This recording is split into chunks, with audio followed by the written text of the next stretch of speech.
मेरे ख्याल में शेख रशीद का हमारी लीडरशिप जो कर रही है आपके पास वो पड़ा हुआ है, जो आज उन्होंने बयान किया है, जरा ये दिखा दें कि हमारी लीडरशिप यहाँ पे क्या कर रही है, ये क्या खड़ी हुई है। करेंगे जरा ये दिखाएं जरा शेख रशीद साहब ने आज जी प्रोड्यूसर दिखाएंगे।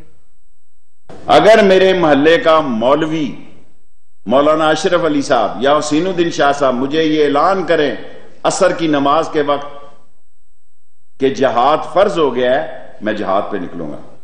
हम तो कोई कंपैरिजन नहीं कर सकते। शेख रशीद साहब को इसके बाद गिरफ्तार कर लेना चाहिए इस स्टेटमेंट। ये सुप्रीम कोर्ट ने अभी 2-3 हफ्ते पहले ये जो जजमेंट दी है फैजाबाद वाले में, उसमें ये कहा है कि जिहाद का इख्तियार सिर्फ रियासत के पास है, और अगर कोई मौलवी और खास तौर पे ये जो कह रहे हैं जी मोहल्ले का मौलवी ये किसी को काफिर करार दे या जिहाद की कॉल दे, उसके खिलाफ एक्शन करना चाहिए, एक्शन करना चाहिए। और ये कोई छोटा आदमी, ये शेख रशीद साहब कैबिनेट के अब हैं। पहली बात तो ये है कि ये सुप्रीम कोर्ट का है। दूसरा, इमरान खान साहब जो हैं प्राइम मिनिस्टर ऑफ पाकिस्तान, वो नेशनल एक्शन प्लान लेके चले हुए हैं और उसका हिस्सा है, उसके अंदर ये शिक है बाकायदा कि किसी मौलवी को, किसी आलम को ये इख्तियार नहीं है, सिर्फ रियासत का है। इस्लाम के अंदर ये मौलाना मदूदी की भी किताब जहाद फिल इस्लाम है, उसके अंदर भी है कि रियासत के पास इख्तियार है। हालांकि उस वक्त रियासत जो थी ब्रिटिश थी, उनके पास है इख्तियार है, मुसलमानों के पास नहीं है। सो ये इसका इनको वोट देना चाहिए।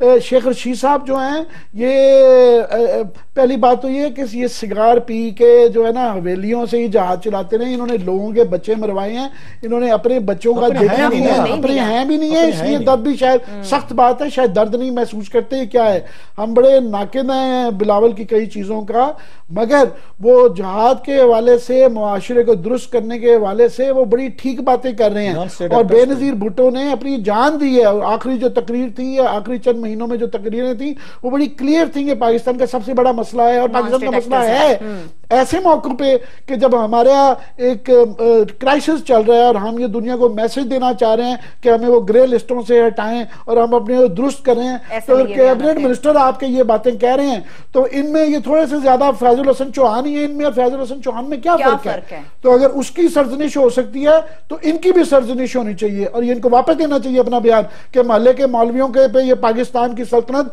और न्यूक्लियर कंट्री नहीं छोड़ी जा सकती है।